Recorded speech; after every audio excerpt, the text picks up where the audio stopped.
Some paintings whisper, others remain silent, but this one holds screams, not with words, not even with sound, but with something much deeper. A scream that seeps through color, through motionless brushstrokes. A scream you can almost hear if you stare long enough.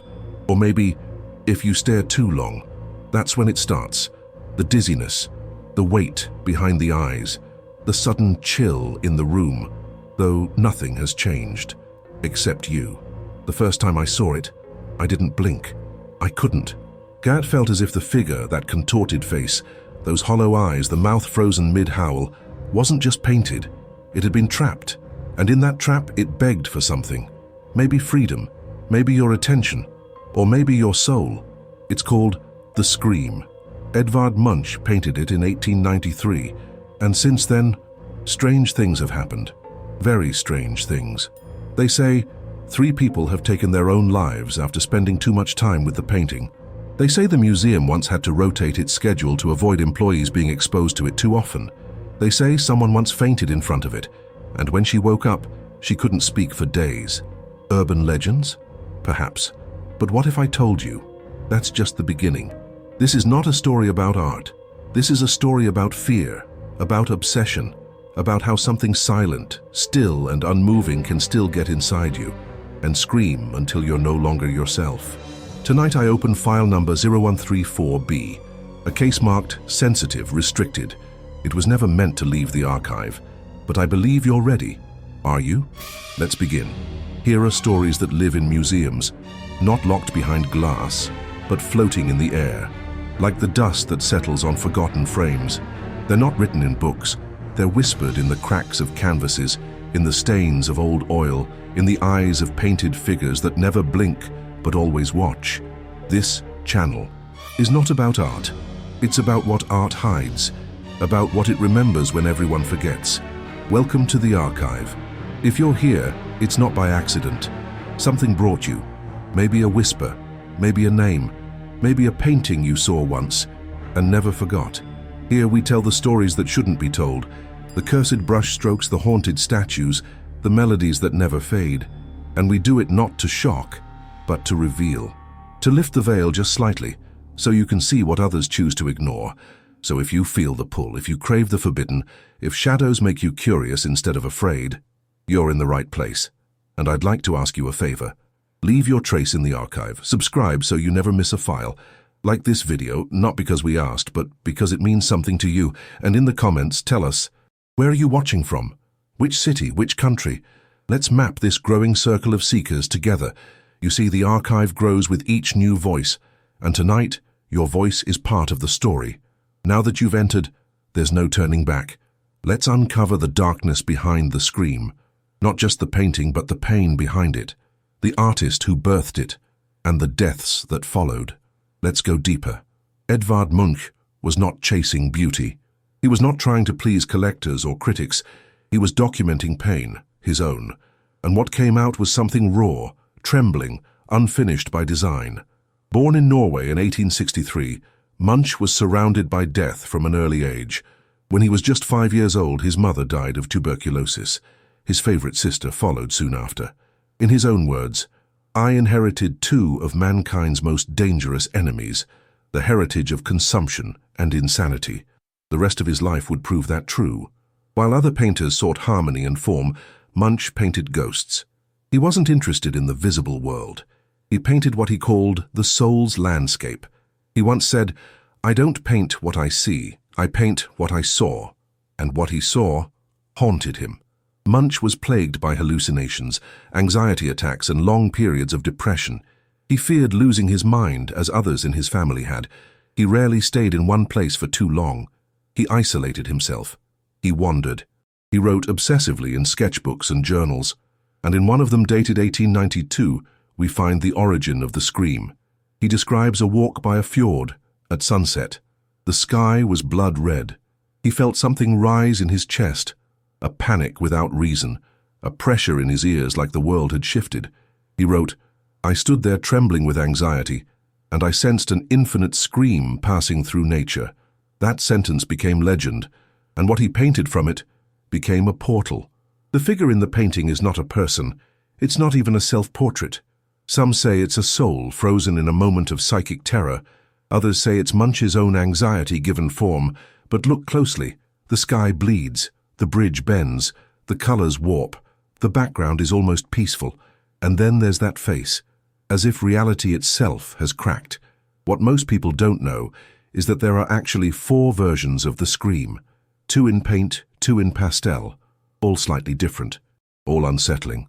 One of them has a strange, faint sentence written in pencil, barely visible, could only have been painted by a madman. For years it was thought to be graffiti, but after forensic analysis it was confirmed. The handwriting was Munch's, a whisper from the artist, scratched into his own nightmare. He didn't mean the painting to be decorative, he meant it to warn you. But the scream wasn't just born from grief, it was born from obsession. Munch would return to it again and again, repainting, reworking, unable to let go. He saw the figure in dreams. He said the scream would visit him at night, sometimes in silence, sometimes echoing through his skull. His friends began to distance themselves. Some called him unstable, others feared him. One writer claimed that standing in front of the painting gave him vertigo, like the ground had tilted beneath his feet. But Munch didn't stop. He painted through the madness, or perhaps because of it. Eventually he was hospitalized after a violent breakdown. When he returned to his work, something had shifted. His paintings grew quieter, more controlled, but none would ever rival the scream, because the scream wasn't just a painting. It was a moment, a wound, a fracture in the artist's mind made visible. And maybe, just maybe, it's contagious. They say a painting can't kill. That canvas and pigment are harmless. That horror lives only in the mind. But what if certain images open a door? What if the scream is more than a reflection of terror? What if it's a transmitter? The first known case dates back to 1994 in Oslo. A museum night guard, a man in his late 50s, quiet, responsible, no history of mental illness, was assigned to monitor the gallery housing the scream. For weeks, he reported insomnia, headaches, and an increasing sense of dread when walking past the painting. He began talking to himself. He claimed the figure's eyes were following him, that the scream was growing louder in his ears. One morning he was found dead in the museum's basement. Suicide by overdose. The note left behind simply read, "I couldn't silence it." Authorities dismissed the connection. Coincidence, they said. But then came 2004. That year, one of the pastel versions of the scream was sold at auction for $119 million, a record at the time. The buyer, a reclusive Norwegian collector, kept it in a private viewing room in his estate. Within 6 months he had shut down all social interactions, fired most of his staff, and reportedly developed a fear of mirrors. He insisted the painting be covered at all times. When his therapist visited, the man claimed the figure was no longer in the painting, that it had stepped out. Days later, he threw himself from a 3rd-story window. No foul play was suspected. The painting was found covered in red cloth, beneath a crucifix nailed upside down. Again, the press whispered, but no one wanted to suggest a cursed painting. And yet, the whispers grew. In 2012 in Chicago, a young art student named Lena took her own life in her dorm room. She had recreated the scream as part of a project on expressionism, but she had done something unusual. She had painted herself into the scene, replacing the figure with her own face. In her final days, her roommates reported erratic behavior, isolation, scribbled notes, and playing a looping audio of screams layered with static. Her professor later found a journal in her locker. One entry read, "It's not a painting, it's a mirror, and I am inside." 3 tragic deaths, separated by years, geography, and personal histories, but bound by one thing, the scream. Skeptics dismiss these cases. They point to mental illness, stress, coincidence. But even the museums that house the paintings have quietly taken precautions. Motion sensors are extra sensitive near the artwork. Lighting is never left on overnight. Some curators refuse to be alone in the room with it. There are rumors, denied publicly, that more cases exist but were covered up to protect institutions. In fact, a former staff member of the Munch Museum once leaked an audio clip anonymously. The recording is barely audible. Heavy breathing, footsteps, and at the end, a low, unnatural wail. He claimed it was captured during a late-night inventory check. The museum dismissed it as a hoax. The employee was never identified. These are not isolated fears. In online forums, across Reddit threads and obscure blogs, people share stories of feeling watched while viewing the painting, of hearing distant cries afterward, of nightmares, weeks long, always featuring the same blood-orange sky. One user wrote, "I looked too long. Now I hear it too." Can a painting really possess that power? Or is it suggestion, seeded and watered by rumor? Is it the idea of the curse that grows in the mind feeding on fear? Or is the painting merely a window? And we, the viewers, the ones who stare too long, the ones who listen too closely, are we just reflections in the glass? You decide. But remember, once you've seen it, you can't unsee it. And once you've heard it, even silence feels loud. What if the painting isn't cursed? What if it simply works? There's a concept in psychology known as the Werther effect. It refers to a phenomenon observed after the publication of Goethe's novel The Sorrows of Young Werther, in which the protagonist takes his own life. Following the book's release, a wave of suicides occurred across Europe. Young men dressed like Werther mimicked his fate. The connection was so disturbing that the book was banned in several countries. The implication was chilling. Narrative can kill. Art doesn't need a knife. It only needs a mind vulnerable enough to complete the suggestion.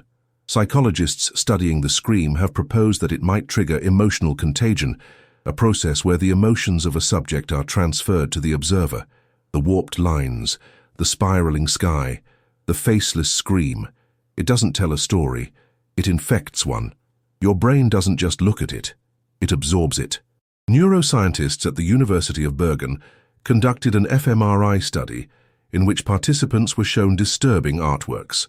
Unsurprisingly, the scream produced the most intense activity in the amygdala, the region responsible for processing fear and anxiety. But what shocked the researchers was that some participants continued to show increased amygdala response hours after the experiment ended. One neurologist, Dr. Erika Len, concluded, "It's not that the painting causes fear. It awakens a part of the viewer that was already afraid. It reopens a locked door. Then there's the question of shape and color. The distorted perspective of the painting, with its undulating background and warped lines, mimics symptoms of derealization and vertigo. Some experts claim this can destabilize the viewer's sense of space, especially in individuals prone to anxiety or psychosis. The colors don't help. The fiery red and orange tones are biologically associated with alarm and threat. Combine that with the deadened pale of the central figure, and you have a cocktail of visual distress. It's not a painting, it's a panic attack rendered in pigment. Designers refer to something called liminal horror, the fear evoked by spaces or images that exist on the edge of comprehension. The scream is a perfect example. It exists between identity and anonymity, between presence and void. You recognize the shape but not the person. You feel the emotion but don't understand why. And that's when your brain starts to fill in the blanks. This brings us to the concept of a self-fulfilling prophecy. When a person is told something is cursed or dangerous, their subconscious begins to seek validation for that claim. A shadow in the room becomes a threat. A cold draft feels like a whisper. A sleepless night becomes a warning. When people hear the scream has a dark history, they start listening differently. They open themselves up. They invite the fear in. Some researchers have tested this. 2 identical groups were shown the painting. One group was told it was a masterpiece of expressionism. The other was told it was connected to suicides and misfortune. Guess which group reported feeling unease, nausea, even dread? Exactly. It's not just about what you see. It's about what you expect to see. But not all scientists are comfortable with these findings. Some say it's unethical to study art this way, that we're attributing too much power to canvas and paint. Others argue that art has always been a ritual, a way of accessing hidden parts of ourselves. In ancient cultures, images were used in shamanic rites, in prophecies, in warnings to the living from the dead. Maybe Munch didn't paint a man screaming. Maybe he painted a window. And maybe what you hear is yourself. There are things that science cannot touch. Forces that exist on the edge of reason, not because they are false, but because they refuse to be measured. When the scream is mentioned in occult circles, It's rarely discussed as mere expressionism. Instead, it's seen as a sigil, a symbol of power, an invocation, a trap. The central figure, with its hollow eyes and open mouth, is sometimes referred to as the echoing one in esoteric texts. They form not of a person, but of an entity caught between realms, forever crying but never dying. Some occultists believe Edvard Munch didn't create the painting, he received it. There's a story passed quietly among restorers and archivists. During one preservation session at the National Gallery, the room temperature dropped 10 degrees in a single moment. Tools malfunctioned. One worker claimed to hear whispering in a language he didn't recognize. Another felt her hands shaking uncontrollably when she approached the canvas. After that day, she refused to enter the gallery again. In Jewish mysticism, there's a creature known as the golem, a humanoid figure molded from earth, animated by sacred words, often brought forth in times of need or vengeance. Some believe the scream mirrors the golem, formless, anguished, existing to absorb the pain of others. But unlike the protective golem, this one reflects it back. Then there's the location. The road where Munch had his so-called vision was long rumored by locals to be haunted. Ancient Norse legends speak of the screaming wind near Oslo Fjord, a place where spirits cry at dusk. Munch may not have imagined the scream. He may have heard it. He wrote in his diary, "The sky turned to blood. I felt a great scream pass through nature." That's not metaphor. That's a memory. Art historians have pointed out a peculiar pattern in the figure's stance. Arms curled in, skull elongated, it resembles medieval depictions of souls in torment, particularly those in the Harrowing of Hell frescoes. One scholar even superimposed the pose with an illustration from a 14th century grimoire. The match was disturbingly precise. And what of the replicas? The original painting exists in several versions: oil, pastel, lithograph, all made by Munch himself. Why? Some believe he was trying to trap the entity, to duplicate and disperse its power, to confuse it. Others claim he was cursed to recreate it, again and again, like a man compelled to repeat a forbidden spell. Museums housing the work often perform cleansing rituals. Not officially, of course, but some curators have admitted, off record, to burning sage, placing obsidian near the frames, or even inviting mediums to quiet the energy. One museum worker, anonymous, said, "We don't treat it like art. We treat it like something that watches." Visitors report strange feelings: cold chills, nausea, the sense of being pulled forward into the canvas.